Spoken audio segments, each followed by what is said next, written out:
뜨거운 승복을 시키려던 작은 마음이 스님들의 뜨거운 번뇌까지 식혀버렸습니다. 차가운 물 한 바가지가 온 산사를 울린 기적 같은 감동 이야기입니다. 숨이 멎을 것만 같았다. 소리조차 열기에 녹아 증발해버린 듯한 여름 한낮. 깊은 산중에 털을 잡은 고찰 청운산은 거대한 가마솥이 되어 끓어오르고 있었다. 매미들은 온 힘을 다해 제 몸을 태우듯 울어댔지만 그 울음소리마저 끈적한 열기에 엉겨붙어 멀리 퍼지지 못하고 절마당 위를 무겁게 짓눌렀다. 기와 지붕은 자결하는 태양빛을 고스란히 받아내어 이글거리는 아지랑이를 피워 올렸고 대웅전 앞마당에 흙은 거북이 등껍질처럼 쩍쩍 갈라져 있었다. 수백 년 묵은 거대한 은행나무가 넓은 그늘을 드리웠으나 그 그늘마저 미지근한 공기로 가득 차 더위를 피할 안식처가 되지 못했다. 이글거리는 하늘 아래 청운사의 모든 것은 침묵 속에 익어가고 있었다. 대웅전 안 20명 남짓의 스님들이 무건정진에 들어있었다. 창호지를 투과해 들어오는 햇빛만으로도 법당 안은 찜통이나 다름없었다.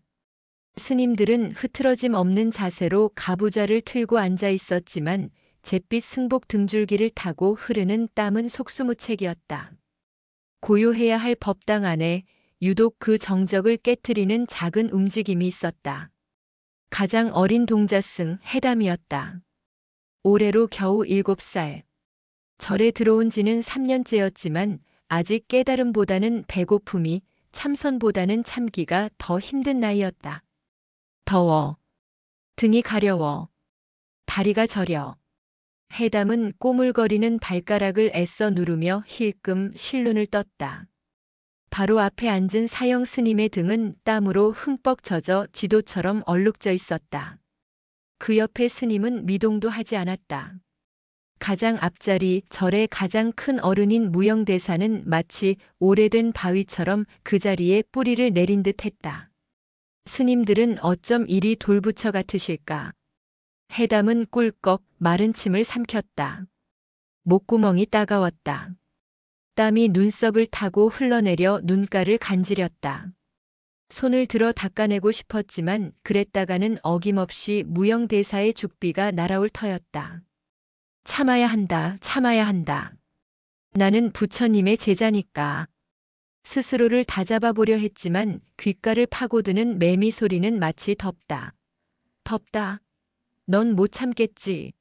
하고 놀려대는 악동의 목소리 같았다. 결국 해담은 참지 못하고 엉덩이를 슬쩍 들썩이며 자리를 고쳐 앉았다. 그 순간이었다. 눈을 감고 있던 무영대사의 깊은 침묵이 깨졌다.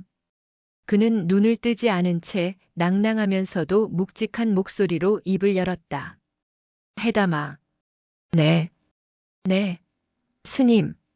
제 이름을 부르는 소리에 해담은 화들짝 놀라 저도 모르게 큰 소리로 대답했다.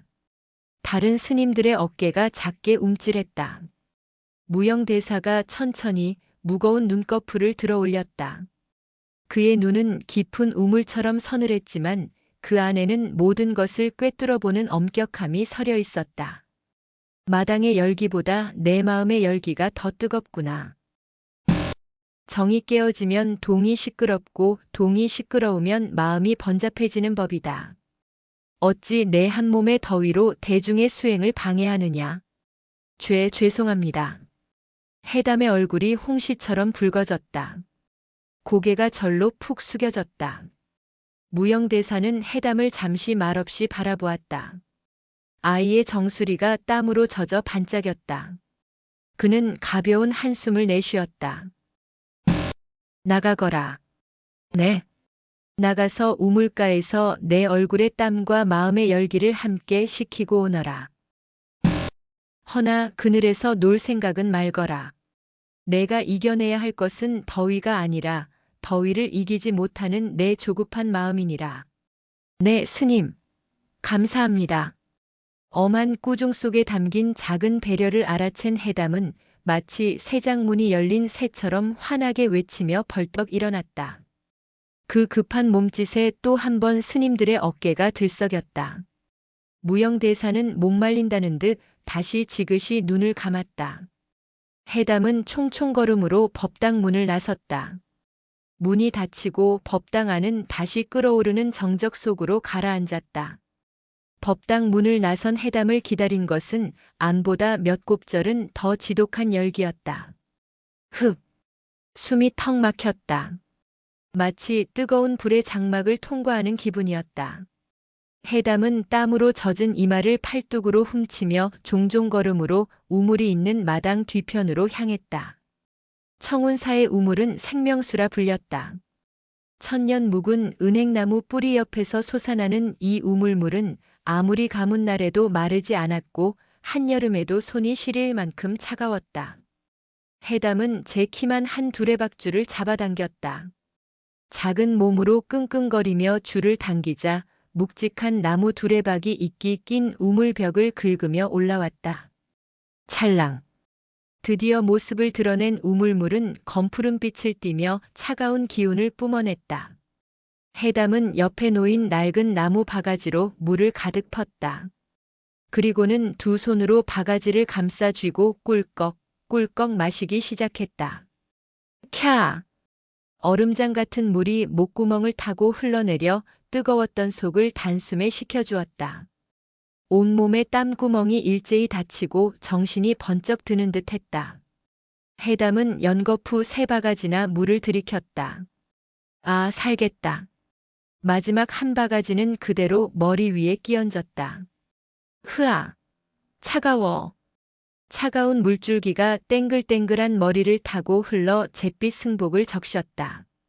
더위에 축 늘어졌던 몸에 생기가 돌았다. 그때였다. 깨갱, 깨갱. 그늘 한쪽에서 가냘픈 소리가 들려왔다. 해담의 시선이 소리가 나는 곳으로 향했다. 절에서 기르는 누렁이 복실이었다. 복실이는 얼마 전 산문 앞에 버려져 스님들이 거둔 강아지였다. 복실이는 더위에 지쳐 그늘에 배를 깔고 엎드린 채 혀를 한 뼘이나 빼물고 헐떡이고 있었다. 그늘에 있었지만 그 눈은 간절하게 우물 쪽을 향해 있었다. 복실아, 너도 덥구나. 해담은 복실이가 자신과 같다는 생각에 마음이 아팠다. 그는 얼른 바가지에 물을 새로 가득 담아 복실이에게 달려갔다. 자, 마셔. 시원한 물이야. 복실이는 기다렸다는 듯 꼬리를 치며 벌떡 일어났다. 그리고는 해담이 내민 바가지에 코를 박고 찹, 찹, 찹 소리를 내며 깨 눈 감추듯 물을 마셨다. 물방울이 사방으로 튀었다. 그 모습이 어찌나 시원해 보이던지 해담은 절로 미소가 지어졌다. 천천히 마셔. 물은 많아. 물을 다 마신 복실이가 고맙다는 듯 해담의 작은 손을 핥았다. 축축하고 따뜻한 혀의 감촉에 해담은 깔깔 웃었다. 그래, 그래. 물은 생명이지. 큰 스님께서 그러셨어. 자비란 목마른 이에게 물 한 바가지를 건네는 마음이라고. 해담은 문득 자신이 스님의 가르침을 실천했다는 생각에 어깨가 으쓱해졌다. 그의 시선이 마당 구석의 채마밭으로 향했다. 뜨거운 햇볕 아래 아침까지만 해도 파릇했던 상추와 고추 모종들이 모두 고개를 푹 숙이고 시들어 있었다. 마치 목마르다고 울부짖는 듯 했다. 아이고, 너희도 목이 말랐구나. 기다려. 해담은 다시 우물로 달려갔다. 이번에는 두레박째 끌고 가 밭고랑에 물을 부어주었다. 차가운 물이 마른 흙 속으로 쏴 소리를 내며 스며들었다. 시들었던 잎사귀들이 언제 그랬냐는 듯 조금씩 생기를 되찾는 것이 눈에 보였다. 해담은 신이 났다. 이 차가운 우물물로 모두를 시원하게 해줄 수 있다는 사실이 너무나 기뻤다. 그는 이 절에서 자신이 할 수 있는 가장 중요한 일을 찾은 것만 같았다. 또 목마른 게 뭐가 있을까? 해담은 두리번거리며 마당을 살폈다. 그리고 그의 시선이 마당 한가운데를 가로지르는 긴 빨랫줄에 가 닿았다. 빨랫줄에는 오늘 아침 동이 트자마자 모든 스님들이 울력으로 빨았던 승려복들이 가지런히 널려 있었다. 잿빛 승복, 갈색 가사, 하얀 행자복. 20벌도 넘어 보이는 옷들이 빳빳하게 마른 채 한여름의 가장 뜨거운 햇볕을 정통으로 받고 있었다. 해담은 빨랫줄 가까이 다가갔다. 호기심에 까치발을 들어 가장 끝에 널린 잿빛 승복 자락에 손을 대보았다. 아, 뜨거워. 저도 모르게 비명이 터져 나왔다. 마치 불에 달군 무쇠 조각을 만진 듯 손바닥이 화끈거렸다. 빳빳하게 마른 옷감에서는 뜨거운 열기가 훅 끼쳐왔다. 이럴 수가. 옷들이 불타고 있었잖아. 해담의 눈에는 승려복들이 덥다, 목마르다, 살려달라고 비명을 지르는 것처럼 보였다. 그는 방금 전 무영대사의 엄한 얼굴을 떠올렸다. 스님들도 저렇게 땀을 흘리셨는데 이렇게 뜨거운 옷을 입으시면 얼마나 더우실까? 부처님도 더워하시고 복실이도 더워하고 채소들도 목말라 하는데 스님들은 오죽하실까? 참선을 핑계로 법당에서 도망쳐 나온 자신이 부끄러워졌다. 스님들은 저 뜨거운 옷을 입고도 꾹 참고 수행을 하시는데 나는 고작 다리 저린 것 때문에. 순간 해담의 머릿속에 아주 좋은 생각이 떠올랐다. 그래. 복실이도 시원하게 해주고 채소들도 시원하게 해주었으니 이제 스님들의 옷을 시원하게 해드릴 차례야. 복실이에게 물을 준 것은 자비였다. 그렇다면 스님들께 시원함을 드리는 것은 공양이 될 터였다. 이건 그냥 물이 아니야. 스님들을 위한 나의 공양물이야. 해담의 작은 얼굴이 사명감으로 환하게 빛났다. 그는 다시 우물로 달려가 가장 큰 바가지를 집어들었다. 우물물을 가득 채우자 바가지는 어린 해담이 들기에 제법 묵직했지만 그의 마음은 깃털처럼 가벼웠다. 자, 스님들. 시원한 공양 받으세요. 해담은 비장한 표정으로 빨랫줄 앞에 섰다. 그리고는 있는 힘껏 바가지를 휘둘렀다. 쏴. 차가운 우물물이 포물선을 그리며 날아가 빳빳하게 마른 잿빛 승려복을 정통으로 적셨다. 치잉 마이너스. 뜨겁게 달아오른 옷감에 물이 닿자 마치 달궈진 솥에 물을 부은 듯 희미한 수증기가 피어올랐다. 밝은 잿빛이던 승복은 순식간에 짙은 먹빛으로 변하며 묵직하게 늘어졌다. 그리고 뚝, 뚝, 뚝. 차가운 물방울이 뜨거운 흙바닥으로 떨어지며 작은 동그라미들을 그렸다.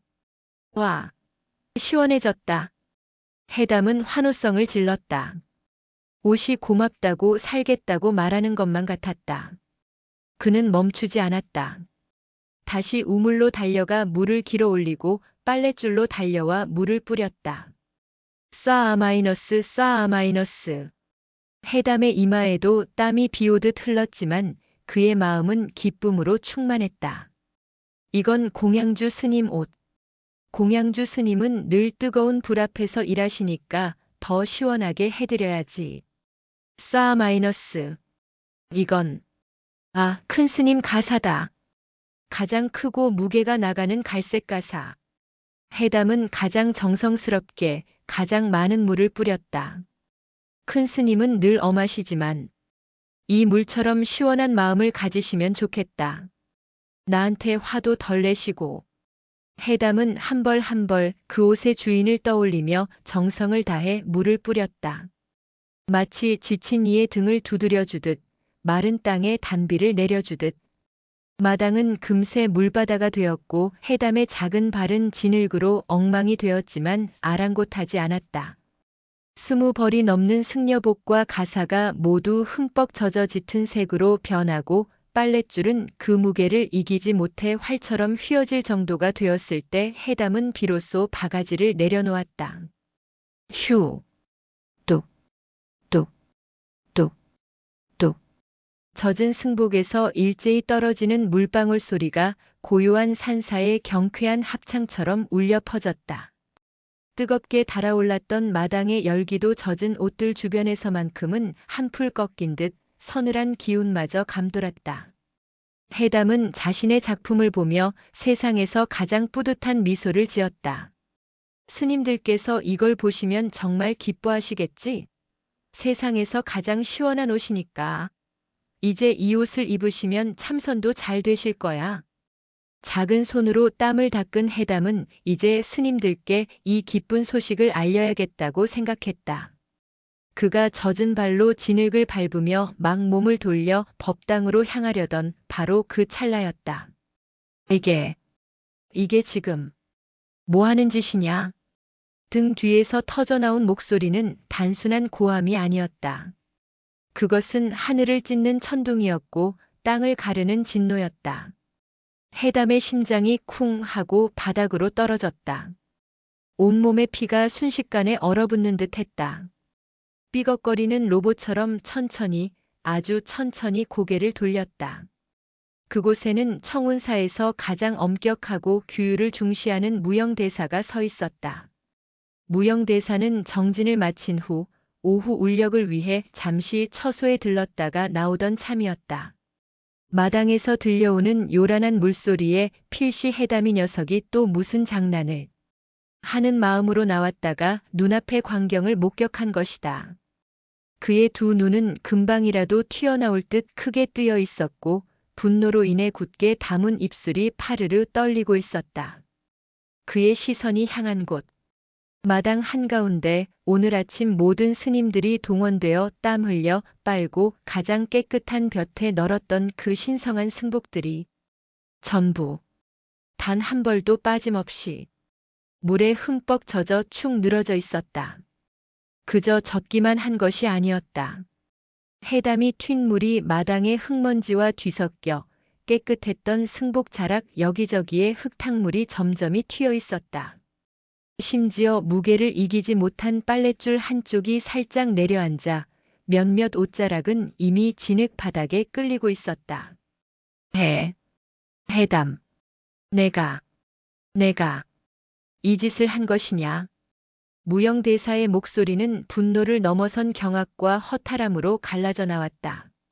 한여름 이 두꺼운 무명승복은 볕이 가장 좋을 때 널어야 겨우 마른다. 지금 이 상태라면 저녁 예불은 고사하고 당장 내일 아침 공양 때 입을 옷조차 없는 것이다. 산사의 규율과 질서, 모든 스님들의 노고가 한순간에 어린아이의 짓궂은 장난으로 물거품이 된 현장이었다. 해담은 아무 말도 할 수 없었다. 자신이 상상했던 스님들의 기뻐하는 얼굴이 아니었다. 무영대사의 얼굴은 분노로 시뻘겋게 달아올라 마치 지옥의 아수라와도 같았다. 어찌 감히 이런 짓을 부처님의 제자가 입는 신성한 법복에 이 정갈해야 할 승복에 감히 흙탕물을 끼얹어. 무영대사의 불호령이 산사 전체를 뒤흔들었다. 그 우레와 같은 소리에 법당에서 정진하던 스님들도 공양간에서 저녁 공양을 준비하던 스님들도 밭에서 김을 매던 스님들까지 모두 놀라 마당으로 뛰쳐나왔다. 그리고 그들 모두 눈앞에 참혹한 광경에 할 말을 잃었다. 아니, 저게 다 무슨 일이냐? 승복이 어찌 저리 다 젖었단 말이냐? 저런 흙탕물이 다 튀었자는가? 저녁 예불은 어찌하고? 당장 갈아입을 옷도 없는데. 스님들의 당혹스럽고 황망하고 혹은 나무라는 듯한 웅성거림이 해담의 작은 귀를 사정없이 때렸다. 해담은 그제야 자신이 무언가 크게, 아주 크게 잘못했음을 깨달았다. 자신이 뿌린 시원한 공양이 스님들에게는 재앙이 되었다는 것을. 무영대사는 덜덜 떨리는 손으로 축 늘어진 자신의 가사를 가리켰다. 가장 정성껏 물을 뿌렸던 그 가사는 이제 진흙탕에 가장 길게 끌리고 있었다. 해담아. 무영대사가 한 걸음 해담에게 다가섰다. 해담은 저도 모르게 뒷걸음질 쳤다. 너는 이 승복이 무엇이라 생각하느냐? 이것은 단순한 옷이 아니다. 세속의 탐욕과 번뇌를 벗고 부처님의 가르침을 입는다는 서원의 상징이다. 스님들은 매일 아침 이 옷을 입으며 마음을 다잡고 이 옷을 빨며 마음의 때를 씻어낸다. 그런데 감히 무영대사는 해담의 작은 어깨를 붙잡았다. 그 소나귀에 들어간 힘이 너무나 강해 해담의 얼굴이 아픔으로 일그러졌다. 말을 해보거라. 어찌하여 이런 끔찍한 짓을 벌였느냐?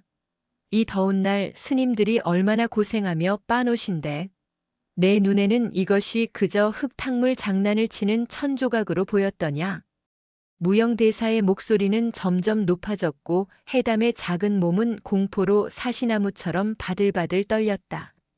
다른 스님들도 안타까운 표정으로 혹은 엄한 표정으로 해담을 바라보았다. 대체 왜 그랬느냐 해담아. 말썽을 부리려 한 것이냐? 이 많은 옷을 이제 어찌 다시 빤단 말이냐? 모든 스님들의 원망과 질책이 해담에게로 향했다. 그제야 해담의 눈에서 참았던 눈물이 둑이 터진 듯 왈칵 쏟아져 내렸다. 흐어엉. 울지 말고 말을 하거라. 내 잘못을 정녕 모르는 것이냐? 어서 부처님과 대중 스님들께 사죄하지 못할까? 무영대사가 다시 한번 호통을 쳤다. 해담은 흐느낌에 꺽꺽거리며 흙탕물이 묻은 소매로 눈물 콧물을 닦아내며 겨우 입을 열었다. 자, 장난이 아닙니다. 장난이 아니면 무엇이냐? 이 꼴을 보거라. 이 엉망이 된 승복들을 보란 말이다. 이것이 장난이 아니면 무엇이냐? 날이 너무 더워서. 해담은 울음으로 꽉 잠긴 목소리로 무영대사의 무서운 얼굴을 올려다보았다. 그 작은 눈에는 공포와 두려움, 그리고 이해할 수 없는 억울함과 순수한 진심이 뒤엉켜 있었다. 날이 너무 더워서 스님들께서 더운 여름에 시원하시라고. 뭐라고? 무영대사의 눈이 커졌다. 그의 소나귀에서 힘이 살짝 풀렸다. 부처님도 더워하시고 복실이도 더워하고 채소들도 목말라 해서 물을 주었습니다. 그런데 스님들 옷이 햇볕에 너무 뜨거워서 불타는 것 같아서.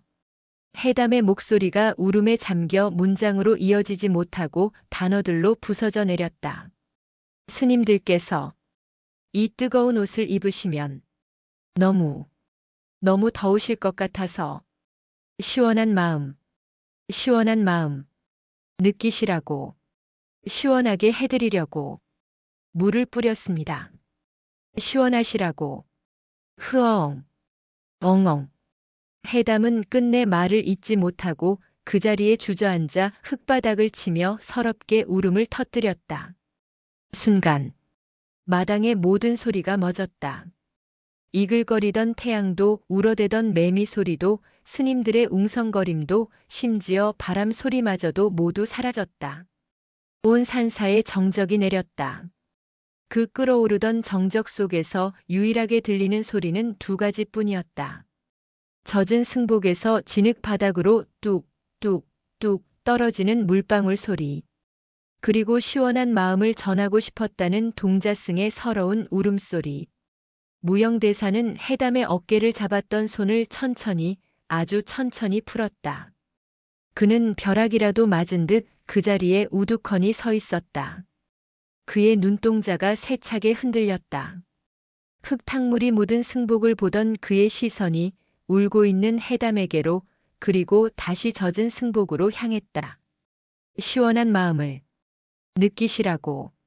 무영대사의 머릿속에서 해담의 울음 섞인 목소리가 거대한 종소리처럼 울려 퍼졌다. 모든 소리가 사라졌다. 이글거리던 태양도, 목이 터져라 울어대던 매미 소리도, 스님들의 당혹스러운 수군거림도. 무영대사의 귓가에는 오직 두 가지 소리만이 파고들었다. 하나는 흙바닥에 주저앉아 꺽꺽거리며 우는 동자승의 서러운 울음소리. 다른 하나는 묵직하게 물을 머금은 승복 자락에서 흙바닥으로 뚝뚝뚝 떨어지는 낙수 소리. 시원한 마음 느끼시라고. 그 말이 거대한 쇠망치가 되어 무영대사의 정수리를 내리쳤다. 그의 분노는 안개가 거치듯 사라진 것이 아니었다. 거대한 얼음벽이 햇빛을 만나 순식간에 산산조각 나며 무너져 내리는 듯 했다. 시원한 마음. 무영은 수십 년간 수행해온 노승이었다. 그는 매일 아침 신묘장구대다라니를 외우고 반야심경을 독송했다. 그는 규율을 생명처럼 여겼고 승복의 정갈함을 수행자의 마음가짐과 동일시했다. 오늘 아침에도 그는 해담을 비롯한 어린 행자들에게 규율에 대해 설파했었다. 수행자의 걸음걸이 하나, 옷매무새 하나에도 법도가 깃드는 법이다.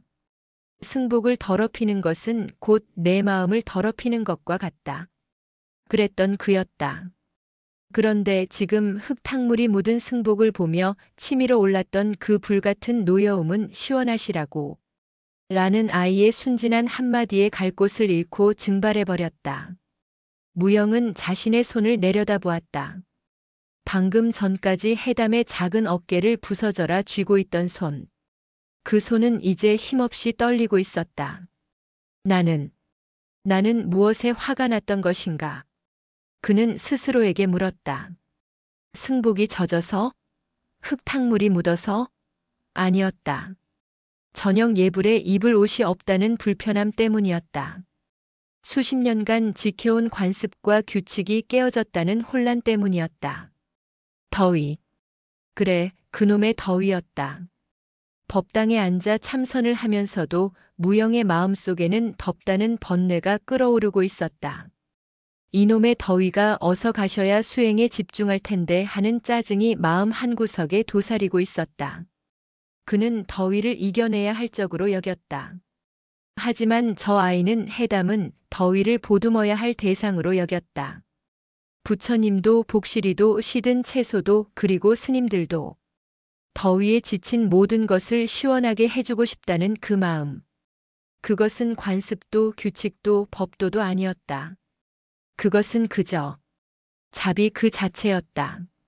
무영은 문득 수십 년 전 자신이 처음 이 산사에 들어왔던 날을 떠올렸다.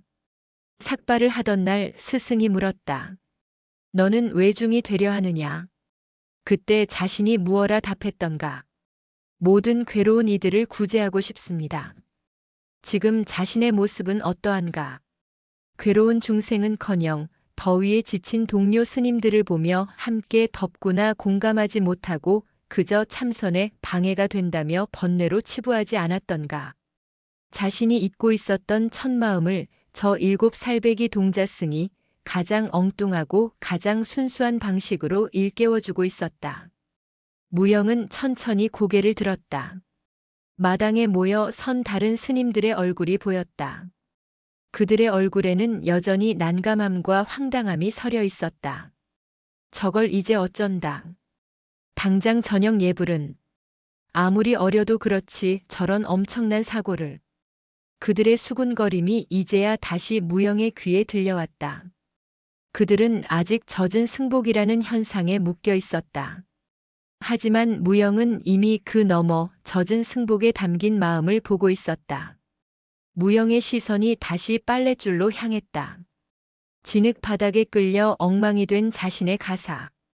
어제까지만 해도 저 가사는 권위였고 규율이었다.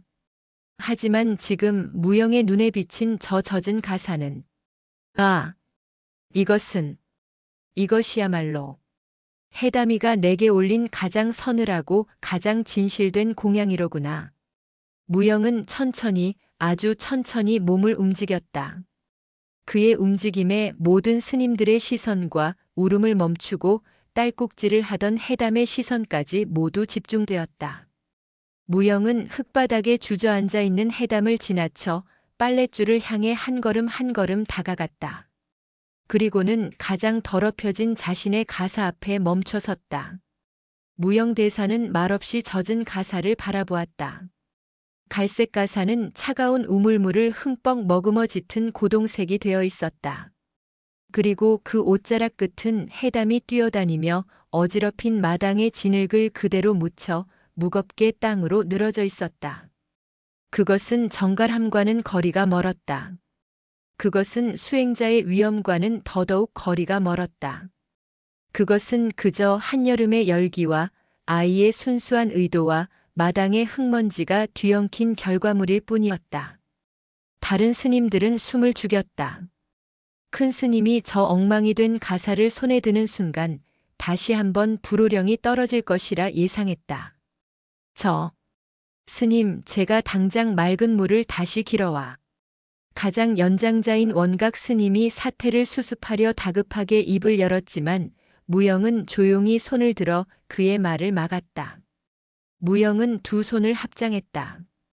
그리고는 마치 처음 만나는 귀한 손님을 대하듯 혹은 신성한 불경을 다루듯 공손하게 두 손을 내밀어 젖은 가사 자락을 받쳐들었다. 차가운 기운과 묵직한 무게가 손바닥으로 전해졌다. 흙냄새와 물비린내가 코끝을 스쳤다. 무영은 가사를 빨랫줄에서 천천히 걷어내렸다. 옷은 물을 머금어 평소의 몇 배는 더 무거웠다. 스님들의 눈이 휘둥그레졌다. 무영 대사는 그 젖고 더러워진 가사를 분노에 차 내팽개치거나 털어내지 않았다. 그는 오히려 그 가사를 자신의 마른 어깨 위에 정성스럽게 걸쳤다. 스님, 아니 큰 스님, 그 젖은 것을 어찌. 스님들이 경악하며 소리쳤다. 차가운 물기가 순식간에 무영의 마른 승복 안쪽으로 스며들었다. 땡볕에 뜨겁게 달아올랐던 그의 등이 얼음물이라도 된 듯 차갑게 식어내렸다. 무영의 어깨가 흠칫 떨렸다. 그것은 추위 때문이 아니었다. 서늘하다. 가사에서 전해져 오는 이 감각. 이것이 바로 해담이 전하고 싶었던 시원한 마음의 실체였다. 무영은 눈을 지그시 감았다. 등줄기를 타고 흐르던 MT. 끈적한 땀방울이 이제는 가사에서 스며 나온 맑고 차가운 물줄기와 하나로 뒤섞였다. 더위로 인한 번뇌와 짜증이 이 서늘한 기운에 씻겨 내려가는 듯 했다. 아! 무영의 입에서 낮은 탄식이 흘러나왔다. 그는 가만히 눈을 뜨고 마당에 모인 스님들을 둘러보았다. 그들은 여전히 어쩔 줄 몰라 하며 젖은 옷을 입은 큰 스님을 망연자실하게 바라보고 있었다. 그리고 저만치 구석에서 자신이 무슨 짓을 저지른 것인지도 모른 채 그저 큰 스님이 젖은 옷을 입었다는 사실에 더욱 겁에 질려 파랗게 변한 해담의 얼굴이 보였다. 무영이 마침내 입을 열었다. 그의 목소리는 더 이상 분노로 떨리지 않았다.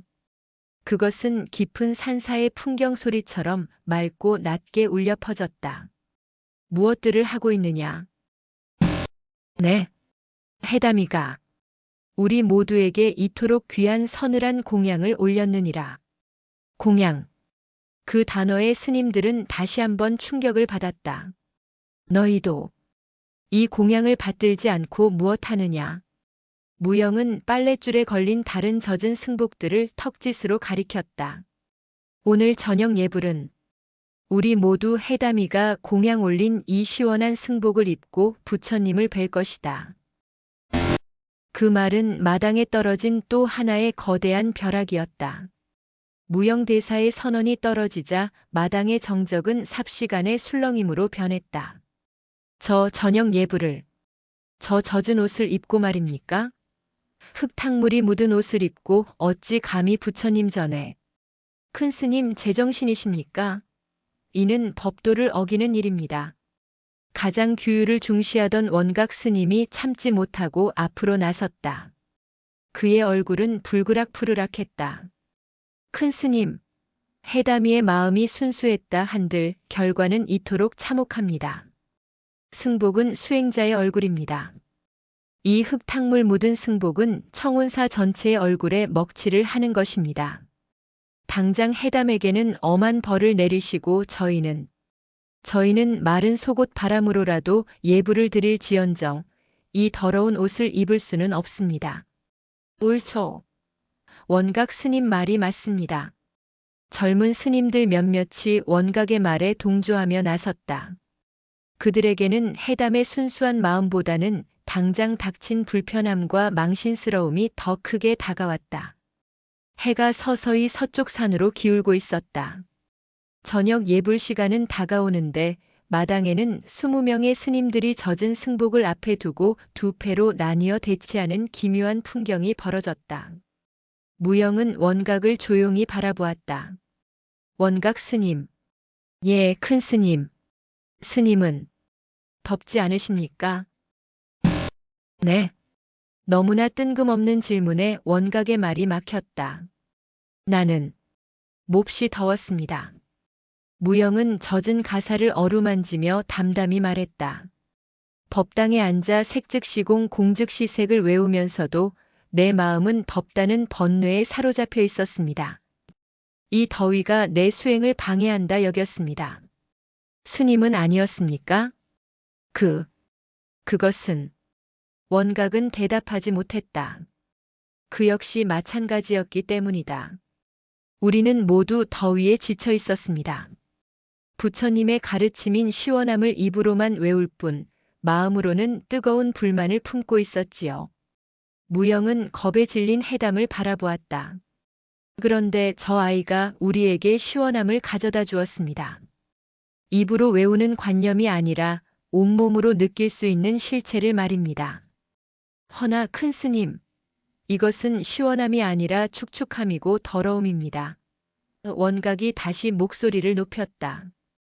그것을 시원함으로 받을지 축축함으로 받을지는 스님들의 마음에 달린 것이겠지요. 무영은 더 이상 논쟁하지 않았다. 그는 그저 마당 한가운데에 흠뻑 젖은 승복들을 널어놓을 넓은 자리를 마련하라고 지시했다.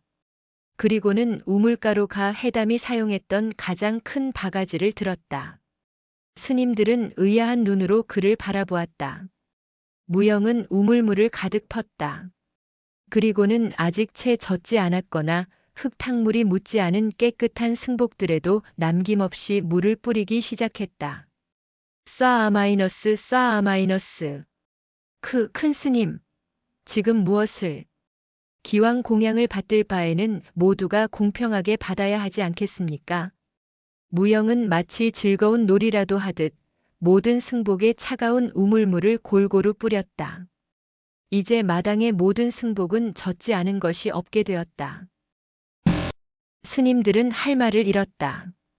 가장 엄격했던 노스님이 가장 큰 파격을 행하고 있었다. 저녁 예불 시간이 다 되었습니다. 무영은 바가지를 내려놓고 흠뻑 젖어 무거워진 자신의 가사를 다시 한번 고쳐 입었다. 이 시원한 승복을 입고 부처님께 감사의 예를 올립시다. 우리가 얼마나 오랫동안 당연한 것에 감사하는 마음을 잊고 살았는지 오늘 밤 부처님께 고해야겠습니다. 무영은 젖은 신발을 이끌고 뚜벅뚜벅 법당을 향해 걸어갔다. 남겨진 스님들은 젖은 승복과 큰 스님의 뒷모습을 번갈아 바라보며 인생에서 가장 기이한 저녁 예불을 준비해야 했다. 저녁 예불을 알리는 범종 소리가 묵직하게 산사를 울렸다. 평소라면 스님들이 정갈한 승복을 입고 정숙하게 법당으로 향해야 할 시간. 하지만 오늘의 풍경은 사뭇 달랐다. 스님들은 마지못해 혹은 호기심 어린 눈으로 축축하게 젖은 자신의 승복을 집어들었다. 아, 차가워. 여기저기서 나지막한 비명이 터져나왔다. 한낮의 열기가 가시지 않은 맨살에 얼음장 같은 우물물을 머금은 승복이 닫자 소름이 돋았다. 이걸 정말 입고. 원각 스님은 흙탕물이 묻은 옷자락을 보며 인상을 찌푸렸지만 큰 스님이 이미 법당에 들어가 자리를 잡고 앉았으니 따르지 않을 도리가 없었다. 스님들은 억지로 혹은 체념한 듯 젖은 승복을 주섬주섬 걸쳐 입었다. 옷은 물을 먹어 평소보다 몇 배나 무거웠고 걸을 때마다 뚝뚝 물이 떨어져 법당으로 향하는 길이 젖어들었다. 해담도 마찬가지였다. 무영대사는 해담에게도 가장 작은 동자 승복을 젖은 채로 입혔다. 해담은 자신이 벌인 일의 거대한 후폭풍에 겁에 질려 울음도 제대로 터뜨리지 못하고 그저 시키는 대로 젖은 옷을 입었다. 마침내 20명의 스님들이 모두 젖은 승복을 입고 대웅전 안으로 들어섰다. 법당 안은 여전히 한낮의 열기가 빠져나가지 않아 후끈했다. 스님들이 자리에 앉자 기묘한 일이 벌어졌다.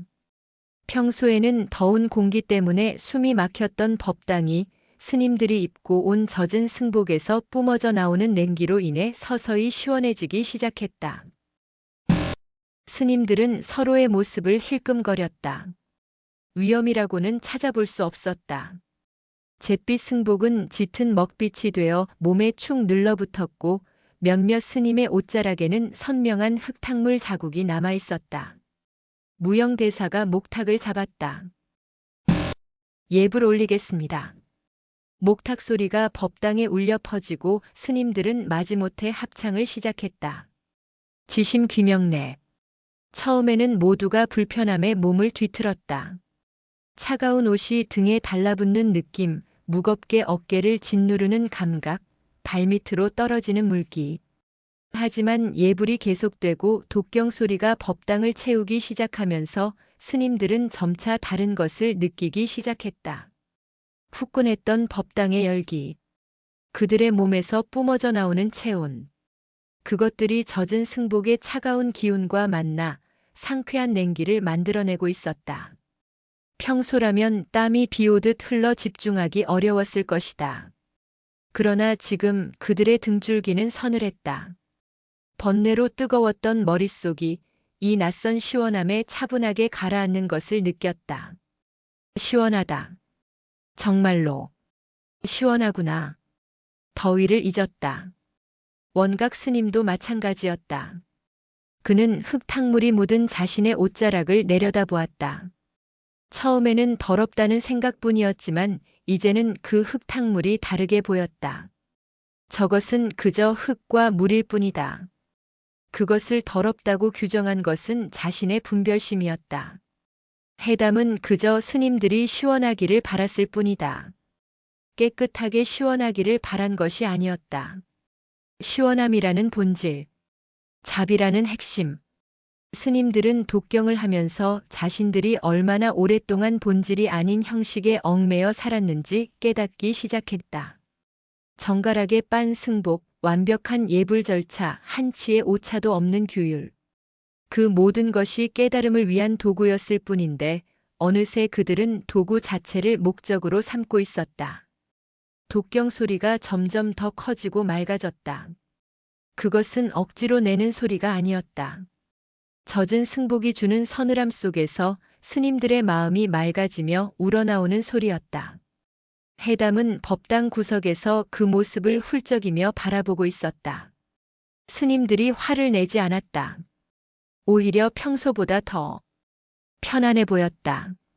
저녁 예불이 끝났다. 목탁 소리가 멎고 법당 안에는 다시 고요함이 찾아왔다.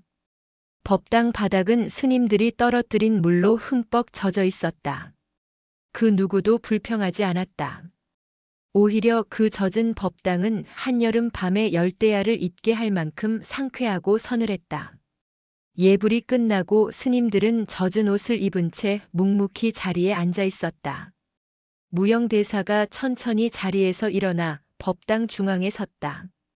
그는 가장 구석에 숨어있던 해담을 손짓해 불렀다. 해담은 여전히 겁에 질린 얼굴로 젖은 옷을 입고 종종 걸음으로 큰 스님 앞에 와 섰다. 무영은 해담의 앞에 쪼그려 앉아 아이와 눈높이를 맞추었다. 해담아. 네. 큰 스님. 잘못했습니다. 해담의 눈에 다시 눈물이 그렁그렁 맺혔다. 아니다. 무영은 따뜻하고 커다란 손으로 해담의 젖은 머리를 쓰다듬었다. 내가 오늘 이 절의 모든 스님들에게 부처님의 가장 큰 가르침을 주었다. 네. 해담은 이해할 수 없다는 듯 고개를 갸웃거렸다. 무영은 자리에서 일어나 젖은 옷을 입은 채 굳어있는 스님들을 둘러보며 말했다. 대중 스님들께 묻겠습니다. 오늘 저녁 예불은 어떠하셨습니까? 아무도 선뜻 대답하지 못했다. 원각 스님이 조용히 고개를 숙인 채 입을 열었다. 서늘하였습니다, 큰 스님.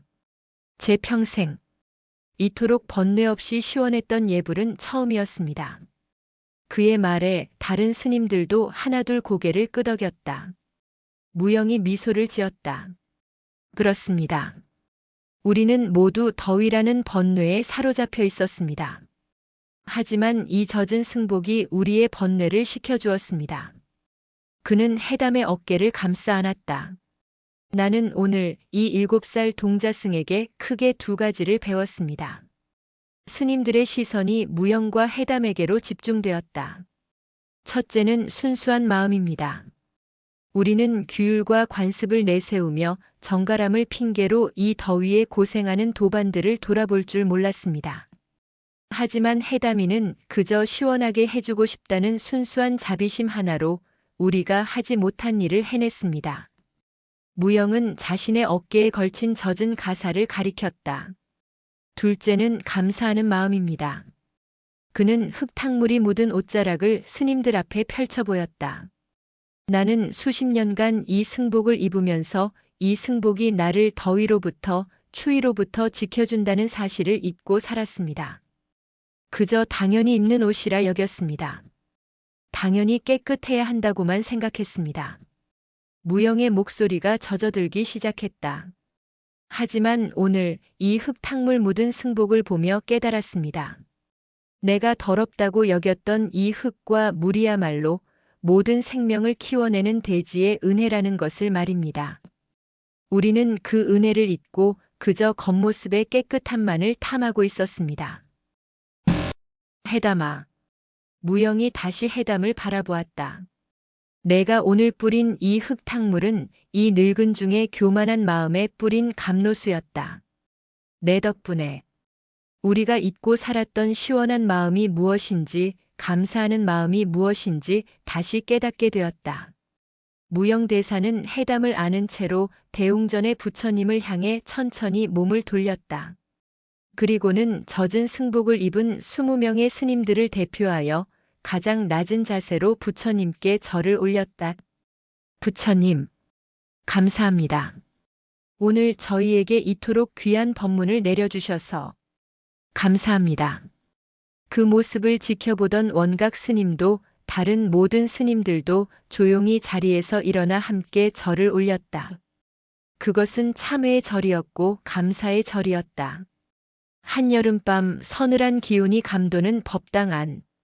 흙탕물 묻은 승복을 입은 스님들의 고요한 절이 이어지는 가운데 동자승 해담은 어리둥절한 표정으로 자신을 따뜻하게 안아주는 큰 스님의 젖은 등을 가만히 바라보고 있었다. 저녁 예불이 끝났지만 법당 안은 스님들이 떨어뜨린 물로 흠뻑 젖어 있었다. 마치 작은 계곡의 물기를 그대로 옮겨놓은 듯 마룻바닥은 촛불의 일렁임을 어지럽게 반사했다. 후끈했던 법당의 공기는 20벌의 젖은 승복이 뿜어내는 서늘한 기운과 예불의 열기가 뒤섞여 묘한 습기와 냉기를 머금고 있었다. 스님들은 한동안 젖은 법당 바닥에서 일어날 줄을 몰랐다. 시원함이라는 낯선 감각이 불편함을 압도하는 그 기묘한 평화 속에서 그들은 방금 전 자신들이 겪은 깨달음의 여운을 가만히 음미하고 있었다. 무영대사는 흙탕물이 묻었던 가사를 고쳐 입고 여전히 어리둥절한 표정의 해담을 아는 팔을 풀지 않았다.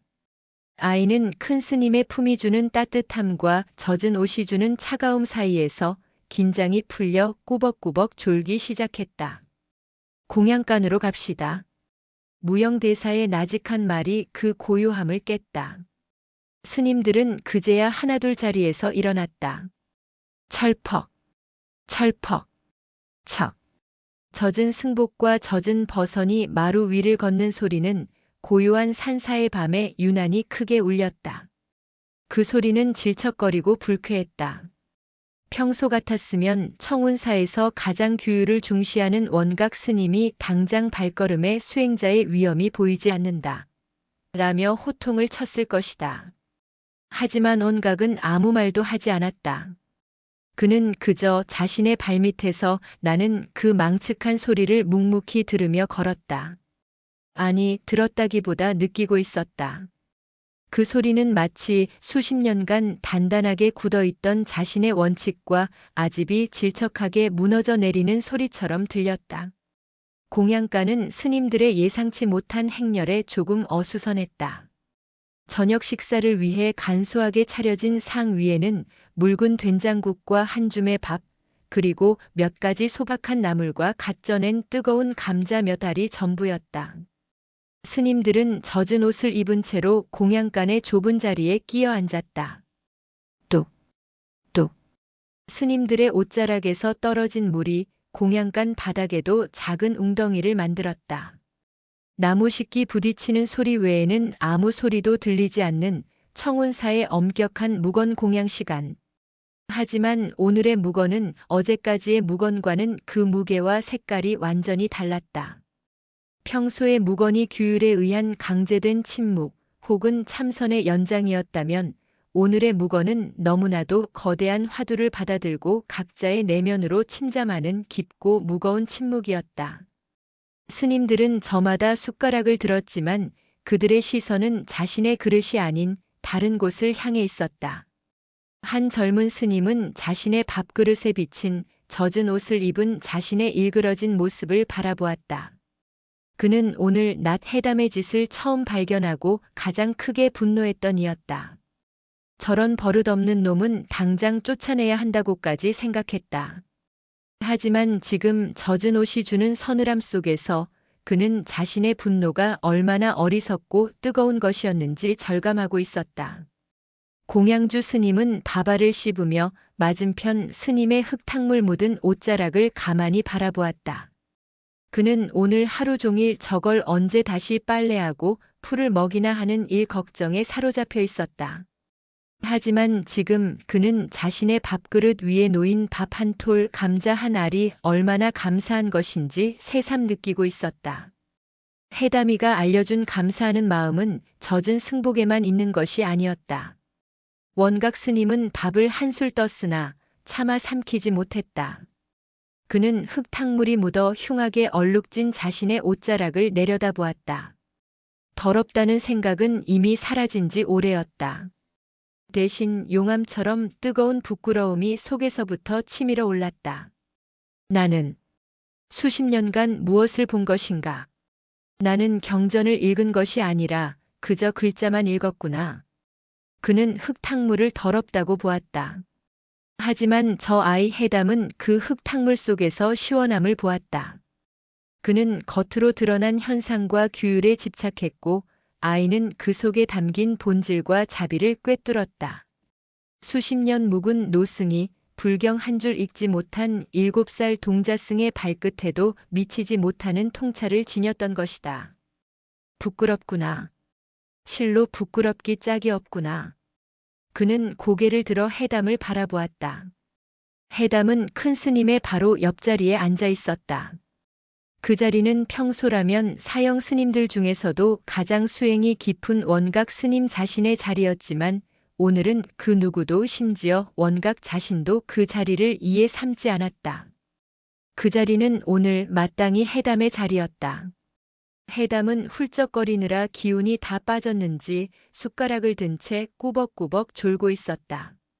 젖은 옷이 몸에 감겨 체온을 뺏어간 탓에 작은 어깨가 파르르 떨리고 있었다. 그때였다. 묵언 중이던 무영대사가 조용히 젓가락을 들었다. 그의 젓가락이 향한 곳은 스님들에게 공평하게 배분된 찐 감자 중 자신의 몫으로 놓인 가장 크고 노란 김이 모락모락 나는 감자였다. 공양간의 모든 시선이 무영의 젓가락 끝으로 모였다. 그 젓가락은 마치 시간 속에 멈춘 듯 천천히 움직였다. 무영은 그 감자를 집어 꾸벅꾸벅 졸고 있는 해담의 작은 밥그릇 위에 툭 소리가 나지 않도록 가만히 내려놓았다. 그 작은 온기와 무게에 해담이 화들짝 놀라 잠에서 깼다. 자신의 밥그릇 위에 놓인 자신의 주먹보다 더 큰 따뜻한 감자. 그리고 그런 자신을 바라보며 수염 사이로 희미하게 미소 짓고 있는 큰 스님의 얼굴. 해담은 믿을 수 없다는 듯 큰 스님을 바라보다가 이내 감자를 두 손으로 집어들었다. 차가웠던 손에 뜨거운 온기가 단숨에 퍼져나갔다. 뜨거 흡, 뜨거. 해담은 감자를 한 입 크게 베어 물었다가 너무 뜨거워 입도 제대로 다물지 못했다. 천천히 먹거라. 채알라. 무영이 무건을 깨고 나직하게 말했다. 그 목소리에는 오늘 낮 산사를 뒤흔들었던 불호령의 흔적은 온데간데 없고 그저 젖은 손자를 염려하는 할아버지의 따스함만이 담겨 있었다. 해담은 뜨거운 감자를 입안에서 굴리며 눈물 콧물이 범벅된 얼굴로 세상에서 가장 환한 웃음을 지어 보였다. 그 모습을 지켜보던 원각 스님이 조용히 자신의 젓가락을 들었다. 그리고 자신의 그릇에 있던 조금 작지만 단단한 감자를 집어 해담의 그릇에 보탰다. 그것은 신호탄이었다. 낮에 해담을 가장 크게 꾸짖었던 젊은 스님이, 공양주 스님이, 그리고 묵묵히 밥만 먹던 다른 스님들까지 모두가 약속이나 한 듯 자신의 그릇에 있던 찐 감자를 젓가락으로 집어 해담의 밥그릇 위로 옮기기 시작했다. 스님들.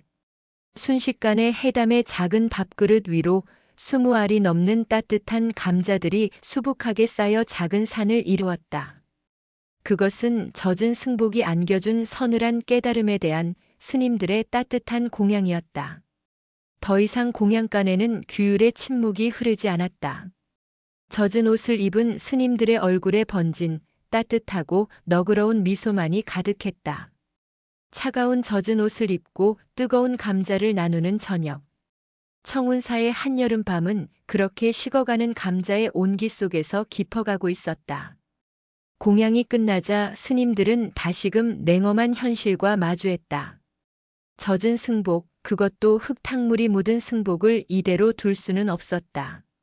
내일 아침에 입을 옷이 없는 것은 둘째치고 이대로 말라버리면 흙물이 옷감에 배어 2번 다시 지울 수 없는 얼룩이 될 터였다. 낮에 불볕은 사라졌지만 밤에도 열기는 쉬이 가시지 않는 열대야였다. 공양간을 나선 스님들은 축축하고 무거운 옷을 입은 채 마당 한가운데에 망연히 서 있었다. 제가 당장 스님들의 옷을 다시 빨겠습니다. 저 혼자 다 할 수 있습니다. 해담이 사태의 원흉인 자신을 탓하며 작은 손을 번쩍 들고 나섰다. 자신이 저지른 일을 수습해야 한다는 생각에 조그만 주먹을 불끈 쥐고 있었다.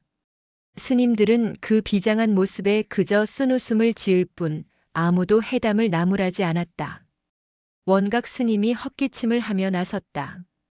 이 많은 빨래를 어찌 동자승에게 맡깁니까? 날이 밝으면 젊은 스님들이 아닙니다.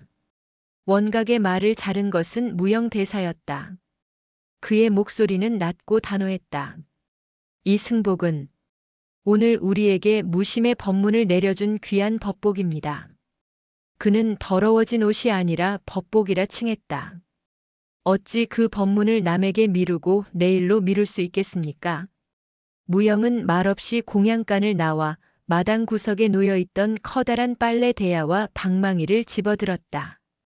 칠흑 같은 어둠 속이었지만 휘영청 밝은 달이 뜬 덕에 마당은 대낮처럼 환했다. 큰 스님, 지금 무엇을 하시려고? 아니, 큰 스님, 그 연세에 이 밤중에 원각 스님과 몇몇 스님들이 경악하며 그를 말렸다. 청운사의 가장 큰 어른이 한밤중에 빨래를 하겠다고 나선 것이다. 달빛이 참 좋습니다. 무영은 그들의 만류를 손짓으로 막았다. 이 환한 달빛 아래서 내 마음에 수십 년간 묻어있던 교만과 아집의 때를 좀 씻어내야겠습니다. 무영은 소매를 걷어붙이고 우물가로 향했다. 그리고는 두레박으로 얼음장 같은 우물물을 길어 올려 커다란 대야에 쏴 소리가 나게 부었다. 그 모습을 본 스님들은 더 이상 망설이지 않았다. 큰 스님, 어찌 그런 험한 일을 혼자 하십니까? 저희가 하겠습니다. 모두 빨래를 합시다. 오늘 밤이 가기 전에 우리 마음의 때도 함께 씻어냅시다. 원각 스님을 필두로 20명의 스님들이 일제히 소매를 걷고 마당으로 모여들었다. 이것은 시켜서 하는 울력이 아니었다. 누가 시키지 않았음에도 그들은 자연스럽게 대화를 나누고 빨랫돌을 찾아 마당 곳곳에 자리를 잡았다. 한밤중 청운사 마당에서는 역사상 가장 기이하고도 성스러운 풍경이 펼쳐졌다. 20명의 스님들이 모두 모여 앉아 달빛을 유일한 조명 삼아 묵묵히 빨래를 하기 시작한 것이다. 이것은 벌이 아니었다. 이것은 고된 노동도 아니었다. 이것은 수행의 연장이자 감사의 표현이었으며 굳어버린 마음을 씻어내는 참회의 의식이었다. 탁, 탁, 탁, 도닥, 도닥, 도닥. 촤악 마이너스, 촤악 마이너스, 물 헹구는 소리. 고요한 산사의 빨래 방망이 소리와 물소리가 경쾌한 교향악처럼 울려 퍼졌다. 그 소리는 마치 목탁 소리처럼 혹은 연불 소리처럼 일정한 운율을 가지고 여름밤의 하늘로 퍼져나갔다. 스님들은 자신의 승복을 빨았다. 자신이 더럽다고 분별했던 그 흙탕물을 씻어냈다. 차가운 우물물에 손을 담그자 한낮의 열기에 지쳤던 정신이 번쩍 들었다. 스님들은 거친 비누로 흙물을 빼내며 자신의 마음속에 단단하게 자리 잡고 있던 아집과 편견 규율이라는 이름의 오만도 함께 씻겨 나가는 것을 느꼈다. 허허. 이 늙은이가 출가한 이래로 수십 년 만에 빨래를 다 해보는구려. 그것도 달빛 아래서 말입니다. 원각 스님이 헛웃음을 터뜨리며 힘차게 방망이를 두드렸다. 스님, 그러고 보니 오늘 낮에 뵌 스님의 분노하신 얼굴보다 지금 얼굴이 훨씬 편안해 보이십니다. 한 젊은 스님이 땀을 훔치며 농을 건넸다. 이놈. 허허, 틀린 말은 아니구나. 땀으로 씻는 것보다 이리 찬물로 마음을 씻으니 더 시원한 것을. 웃음소리가 봇물 터지듯 번져나갔다. 한낮에 그 끓어오르던 정적과 불호령이 떨어지던 살벌함은 온데간데 없었다. 해담은 그 광경을 마루에 쭈그리고 앉아 넋을 잃고 바라보았다. 자신이 저지른 엄청난 사고. 그 사고를 수습하기 위해 모든 스님들이 한밤중에 웃으며 빨래를 하고 있었다. 자신을 향해 웃어주고 있었다. 무영대사는 가장 늦게까지 남아 흙탕물이 가장 심하게 묻었던 자신의 가사를 정성껏 헹구고 있었다. 그는 흙탕물이 모두 빠져나간 대야의 맑은 물을 가만히 들여다보고 있었다. 해담아. 네. 네. 큰 스님. 이리 와보거라. 해담이 종종 걸음으로 다가갔다. 무영은 맑은 물이 담긴 마지막 대야를 가리켰다.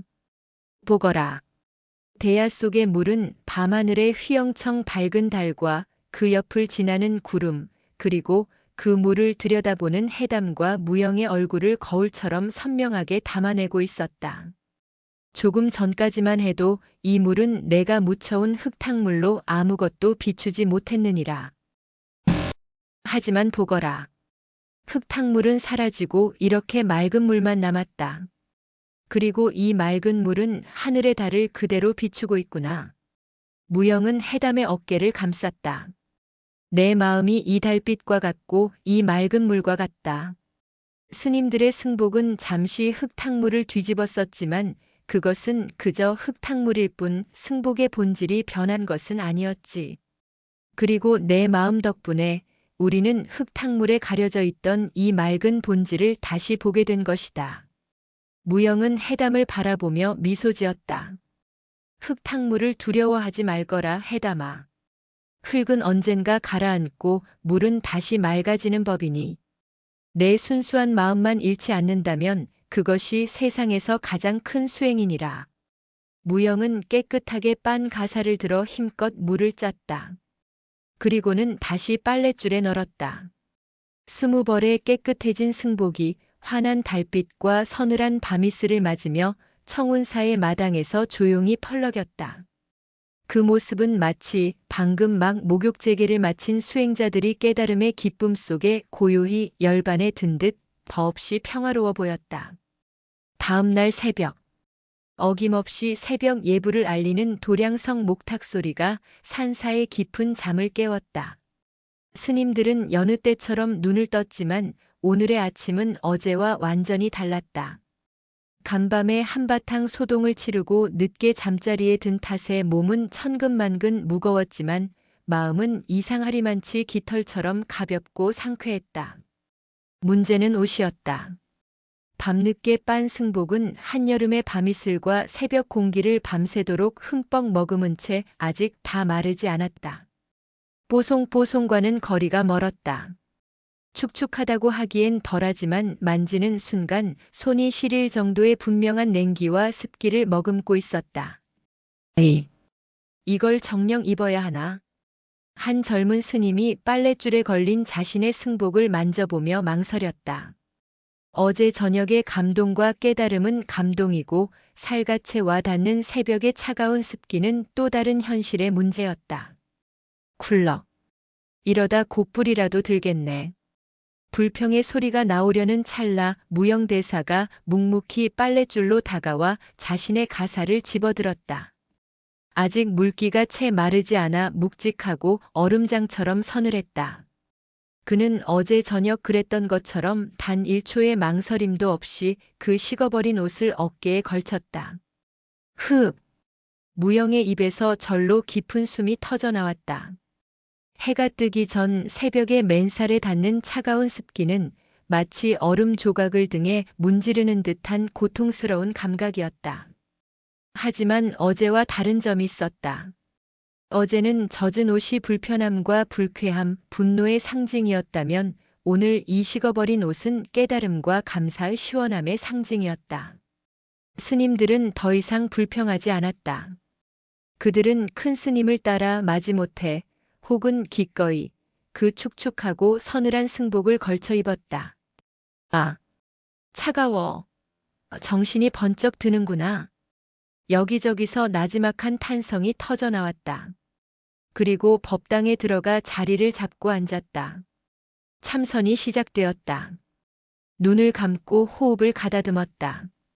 법당 안은 아직 어둠이 가시지 않았지만 이미 바깥 세상의 열기는 스멀스멀 법당 안으로 기어들어오고 있었다. 또다시 지독한 하루가 시작될 것임을 예고하고 있었다. 스님들은 서늘한 옷의 감각에 집중하며 호흡을 이어갔다. 이내 등줄기에서부터 서서히 열기가 피어오르기 시작했다. 체온이 올라가고 땀이 배어나오기 시작했다. 그때였다. 스님들은 일제히 경이롭고도 신비로운 감각을 느꼈다. 등에서 피어오른 뜨거운 열기가 아직 채 마르지 않은 서늘한 승복의 습기와 만나는 순간 마치 자신만의 개인적인 바람이 등을 쓰다듬고 지나가는 듯한 형언할 수 없는 쾌적함이 느껴졌다. 평소 같으면 참선이 시작된 지 얼마 되지 않아 땀이 비 오듯 흐르고 그 땀이 승복에 달라붙어 불쾌감이 극에 달했을 것이다.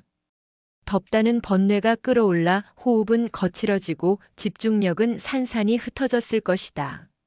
하지만 오늘 그 식어버린 옷은 마치 살아있는 생명체처럼 스님들의 몸에서 피어나는 열기를 끊임없이 식혀주는 역할을 하고 있었다. 옷은 서서히 말라갔지만 마르는 과정 내내 몸의 열기를 빼앗아가며 최고의 시원함을 선사했다. 원각 스님은 눈을 감은 채 자신의 호흡에 깊이 집중했다. 단 한 번도 느껴보지 못한 완벽한 고요함이었다. 더위라는 가장 큰 적수에스가 어제 해담이 공양 올린 그 젖은 옷에 의해 중도. 이것이 중도의 길이구나. 뜨거움도 아니요, 차가움도 아니다. 뜨거움과 차가움이 만나 가장 완벽한 시원함을 이루어낸 것이다. 그는 깨달았다. 해담의 행동은 실수나 사고가 아니었다. 그것은 이 산사의 모든 수행자가 더위라는 고통에서 벗어날 수 있는 유일한 방편을 제시한 것이었다. 우리는 더위를 이기려고만 했다. 악으로 규정하고 밀어내려고만 했다.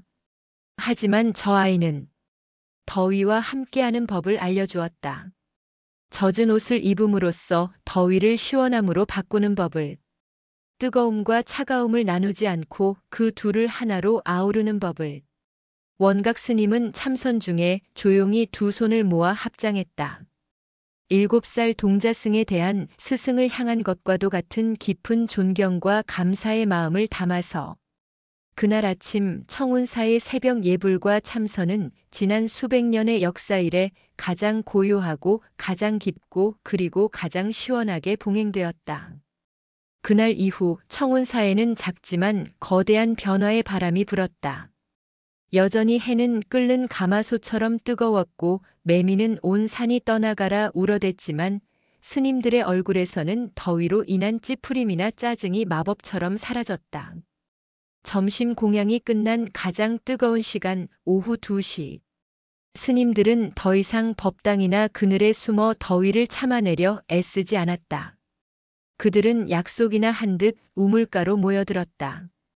그리고는 각자의 바가지에 시원한 우물물을 퍼서 자신의 승복 어깨와 등줄기에 훌훌 끼얹었다. 캬, 시원하다. 이것 참 해담 스님 덕분에 우리가 호사를 누립니다. 그려. 허허, 해담 스님이라니. 저 녀석 듣겠네. 하지만 틀린 말은 아니지. 우리 모두의 스승님이시지. 스님들은 젖은 승복을 입은 채 환하게 웃으며 마당을 거닐고 울력을 하고 밭을 맸다. 젖은 옷은 뜨거운 햇볕에 금세 마르지만 마르는 동안 최고의 시원함을 선사했다. 옷이 마르면 다시 우물가루와 물을 끼얹으면 그만이었다. 젖은 승복은 더 이상 재앙이나 실수가 아니라 청운사 스님들만의 지혜로운 여름나기 비법이 되었다. 해담은 그 광경이 신기하면서도 뿌듯했다. 자신이 했던 행동이 이제는 모든 스님들의 일상이자 기쁨이 된 것이다. 그러던 어느 날 오후였다. 그날도 유난히 더웠다. 공기마저 불타는 듯 했다. 해담은 땀을 뻘뻘 흘리며 마당을 쓸고 있었다. 저만치 빨랫줄에는 아침에 빤 스님들의 승복이 바싹 마른 채 뜨거운 열기를 내뿜고 있었다. 바로 그날처럼 해담은 자신도 모르게 빗자루를 놓고 우물가로 걸어갔다. 늘 그 자리에 있는 손때 묻은 나무 바가지가 보였다. 스님들, 옷이 또 뜨겁겠다. 그는 바가지를 집어들었다. 물을 퍼서 스님들의 옷에 뿌려주고 싶었다. 스님들이 시원해하는 모습을 보는 것은 이제 해담에게 가장 큰 기쁨이 되었다. 하지만 그는 망설였다. 바가지를 든 작은 손이 공중에서 머뭇거렸다. 그래도 흙탕물이 튀면 안 되는데. 그날 밤 달빛 아래서 일제히 빨래를 하던 스님들의 모습이 떠올랐다. 비록 스님들은 웃고 있었지만 해담은 자신이 스님들을 힘들게 했다는 것을 이제는 알고 있었다. 시원함은 좋지만 흙탕물은 나쁜 것이었다. 순수한 마음도 방법을 그르치면 다른 일을 힘들게 할 수 있다는 것. 자비만으로는 부족하다는 것을 어렴풋이 깨달은 것이다. 해담은 물을 뜨려다 말고 바가지를 내려놓았다. 그리고는 그냥 우물가에 쭈그리고 앉아 뜨거운 승복만 하염없이 바라보았다. 해주고는 싶은데 어떻게 해야 할지 몰랐다. 그때였다. 해담아. 따뜻하고 굵은 목소리와 함께 커다란 그늘이 해담을 덮었다. 무형대사였다. 그는 해담이 한참 동안 우물가에서 머뭇거리는 것을 지켜보고 있었다. 왜 그러고 앉아있느냐? 덥지 않으냐? 큰 스님, 저기, 옷이 또 뜨거워요. 불쌍해요. 허허, 그러냐? 내가 또 시원하게 해주려 하였느냐? 네. 그런데 해담은 고개를 푹 숙였다. 흙탕물이 묻을까봐. 그럼 스님들이 또 밤에 빨래하셔야 하니까. 저는 어찌해야 할지 모르겠습니다. 해담이 기어들어가는 목소리로 대답했다. 무영은 그 작은 머리가 기특하다는 듯 쓰다듬었다. 아이는 자라고 있었다. 마음만 있던 아이에게 생각이 자라나고 있었다. 그는 해담의 손에서 빈 바가지를 받아들었다. 해담아. 무영은 우물물을 가득 펐다. 그리고는 해담을 데리고 빨랫줄 앞으로 갔다. 내 마음은 부처님의 마음과 같이 더없이 맑고 귀하다. 그것은 변하지 않는 사실이다. 하지만 맑은 물도 거칠게 부으면 흙탕물을 만들게 되지. 무영은 바가지를 들어 물을 마당에 콸콸 쏟아부었다. 예상대로 흙먼지가 사방으로 튀어올랐다. 보거라. 내 마음은 옳았으나 방법이 조금 서툴렀을 뿐이다. 자비는 있었으나 지혜가 조금 부족했던 게지. 무영은 다시 물을 한 바가지 펐다. 그리고는 자신의 크고 거친 손을 그 물에 담갔다가 빼더니 해담에게 보여주었다. 물을 전하는 방법은 여러 가지가 있단다. 무영은 물이 뚝뚝 떨어지는 손으로 뜨거운 승복을 끼얹는 것이 아니라 부드럽게 쓰다듬기 시작했다. 승복은 금세 젖어들었지만 물방울이 바닥에 떨어지지는 않았다. 혹은 그는 옆에 있던 작은 나뭇가지를 주워 물에 담갔다가 빨랫줄을 향해 휙휙 휘둘렀다. 마치 안개처럼 고운 물방울들이 승복 위로 흩뿌려졌다. 승복은 서서히 젖어들었지만 흙탕물이 튈 염려는 전혀 없었다. 와! 해담의 눈이 커졌다. 내 순수한 자비심은 그대로 간직하거라. 그것은 세상에서 가장 귀한 보물이다. 다만 그 마음을 전하는 지혜를 함께 배우는 것이다. 자비와 지혜가 함께할 때 그것이 진정한 부처님의 가르침이니라. 알겠느냐? 무영은 그 나뭇가지를 해담의 손에 쥐어주었다. 자, 이제 내가 스님들께 지혜로운 공양을 올려보거라. 해담은 환하게 웃으며 나뭇가지를 받아들었다.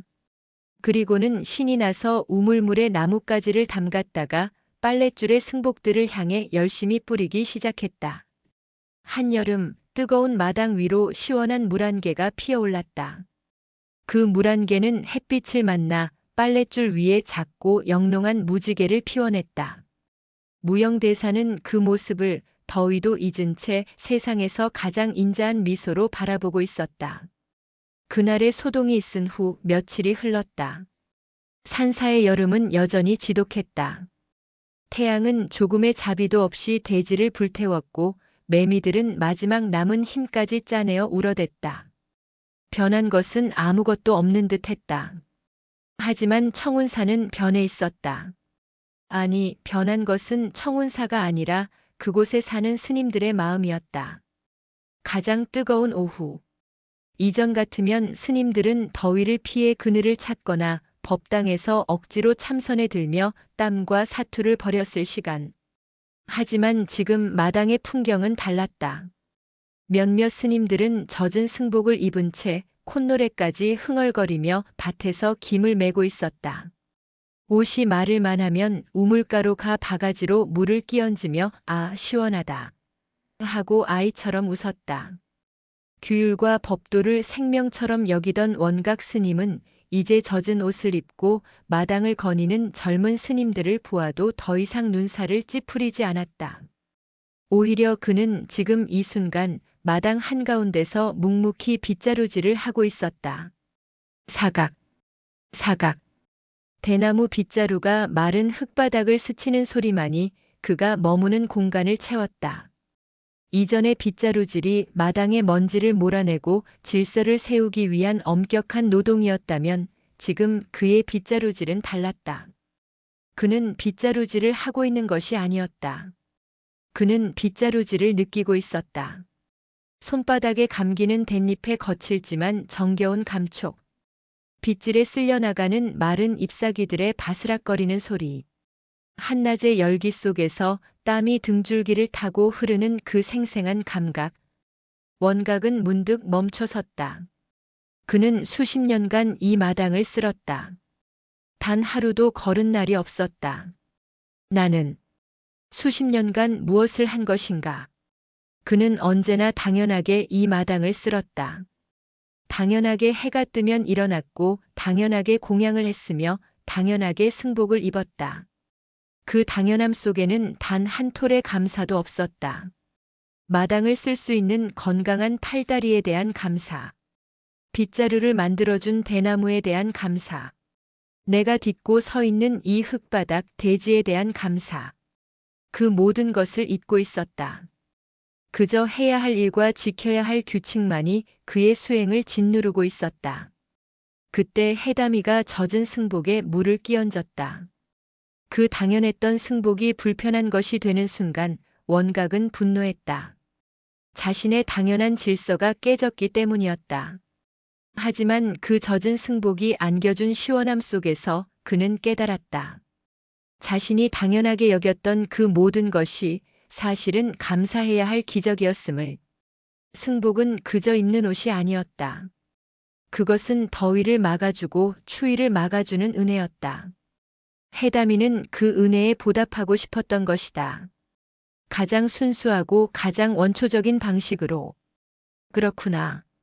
나는 흙탕물만 보았으나 저 아이는 은혜를 보았구나. 원각은 다시 묵묵히 빗자루질을 시작했다. 사각, 사각. 그의 빗자루가 지나는 자리는 먼지만 쓸려나가는 것이 아니었다. 그의 마음속에 쌓여있던 수십 년 묵은 교만과 아집의 먼지들이 감사의 바람에 함께 쓸려나가는 듯 했다. 그의 등은 땀으로 흠뻑 젖었지만 그의 마음은 젖은 승복을 입은 듯 시원했다. 그 시각 무영대사는 대웅전 앞마루에 조용히 앉아 그 광경을 지켜보고 있었다. 마당에서 묵묵히 땀 흘리며 빗자루질을 하는 원각 스님. 그리고 대웅전 안쪽 마루에서 무언가를 열심히 하고 있는 동자승 해담. 무영의 시선이 해담에게로 향했다. 해담은 그날 무영대사에게 지혜로운 공양의 법을 배운 이후 한층 침착해져 있었다. 그는 지금 커다란 물걸레로 대웅전의 넓은 마루를 닦고 있었다. 예전의 해담이라면 마루에 물을 쏟아붓고 첨벙거리며 장난을 쳤을지도 모른다. 하지만 지금의 해담은 달랐다. 그는 걸레를 빤 물통을 한쪽에 고이 모셔두고 걸레에 물을 적당히 적셨다. 그리고는 땀을 뻘뻘 흘리며 자신의 작은 몸으로 마루를 닦아나갔다. 그의 무릎이 마루 위를 천천히 기어갔다. 그의 손길은 마치 부처님의 얼굴을 닦아내듯 정성스러웠다. 물기가 닿은 마루는 짙은 갈색으로 변하며 특유의 시원한 나무 향기를 뿜어냈다. 해담은 그 향기를 깊게 들이마시며 한 뼘 한 뼘 마루를 닦아나갔다. 그의 작은 등은 땀으로 흠뻑 젖어 있었다. 무영은 말없이 그 모습을 지켜보았다. 저 멀리 마당에서는 가장 늙은 스님이 감사를 배우며 땀을 흘리고 있었다. 이곳 마루에서는 가장 어린 스님이 지혜를 실천하며 땀을 흘리고 있었다. 깨달음이란 그런 것이었다. 한순간에 오는 것이 아니라 저렇게 땀 흘리는 일상 속에서 젖은 걸레처럼 스며들고 마른 빗자루질처럼 쌓여가는 것이었다. 해담이 마침내 마지막 마루까지 닦아내고는 이마에 땀을 훔쳤다. 그는 자신이 닦아놓은 물기가 반짝이는 마루를 뿌듯하게 바라보았다. 그때였다. 와! 해담의 입에서 작은 탄성이 터져나왔다. 그가 닦아놓은 젖은 마루 위로 대웅전 안쪽의 거대한 황금빛 불상이 마치 거울처럼 선명하게 비치고 있었다. 마루는 하늘이 되었고 불상은 그 하늘에 떠있는 거대한 태양이 되었다. 해담은 넋을 잃고 그 광경을 바라보다가 마루에 앉아있는 무영대사를 발견하고는 환하게 웃으며 달려왔다. 큰 스님! 큰 스님! 허허 이놈! 법당 앞에서는 뛰지 말라 일렀거늘. 무영은 웃으며 말했지만 그 목소리에는 꾸지람이 없었다. 큰 스님 저것 보세요. 해담이 자신의 뒤 젖은 마루를 가리켰다. 마루에도 부처님이 계십니다. 그 순진무구한 발견에 무영대사는 잠시 숨을 멈추었다. 그의 눈이 해담이 가리키는 젖은 마루에 맺혔다. 정말로 그곳에는 인자한 미소를 띤 부처님이 고스란히 비치고 있었다. 해담은 신이 나서 말했다. 제가 마루를 닦았더니 부처님이 내려와 앉으셨어요. 마루도 시원해서 좋으신가 봐요. 무영은 해담의 그 말에 그만 눈시울이 뜨거워지는 것을 느꼈다. 그는 해담의 작은 머리를 쓰다듬었다. 그는 이 아이에게 지혜로운 방법을 가르쳤다고 생각했다. 하지만 이 아이는 그 지혜를 넘어 모든 것의 본질을 꿰뚫어 보고 있었다. 마루에도 부처님이 계신다. 그렇다. 부처는 법당의 황금 불상에만 있는 것이 아니었다. 무영은 가만히 고개를 돌려 해담이 며칠 전 물을 뿌렸던 빨랫줄을 바라보았다. 오늘도 그곳에는 스님들이 방금 빨아 널은 잿빛 승복들이 한낮의 태양 아래 빳빳하게 마르며 열기를 내뿜고 있었다. 그리고 무영은 그 뜨거운 승복 안에서도 부처를 보았다. 저 멀리 당연한 빗자루질 속에서 감사를 찾은 원각 스님의 땀방울 속에서도 부처를 보았다. 그리고 지금 자신의 눈앞에서 시원한 마루에서 부처를 발견한 이 동자승의 순수한 눈망울 속에서도 가장 빛나는 부처를 보았다. 무영대사는 해담을 가만히 끌어안았다. 그렇구나 해담아. 그의 목소리는 여름날의 열기에도 불구하고 깊은 산속의 샘물처럼 맑고 서늘했다. 내 말이 모두 맞다. 내가 닦은 그 마루에도 부처님이 계시고 내가 시원하게 해주고 싶었던 저 승복에도 부처님이 계시며 저 마당의 흙먼지 하나하나 우리가 당연하게 여기고 잊고 살았던 그 모든 것 안에 부처님은 아니 계신 곳이 없었구나. 내가 우리 모두에게 그것을 가르쳐 주었다. 해담은 큰 스님의 말이 다 이해가 되지는 않았지만 그저 자신을 안아주는 품이 따뜻하고 자신이 닦은 마루가 시원하고 그 마루에 비친 부처님이 아름다워서 그저 행복하게 웃었다. 찌는 듯한 여름날은 그 후로도 오래도록 계속되었다. 하지만 청운사의 스님들은 더 이상 그 더위를 불평하지 않았다. 그들은 이제 뜨거운 햇볕 속에서 감사를 배웠고 서늘한 젖은 옷 속에서 지혜를 얻었으면 자신들이 발 딛고 있는 이 당연한 일상 속에서 언제나 그들 곁에 미소 짓고 있는 부처님을 만나는 법을 알게 되었기 때문이었다. 산사의 풍경 소리가 맑고 시원하게 여름 하늘 속으로 멀리 멀리 퍼져나갔다.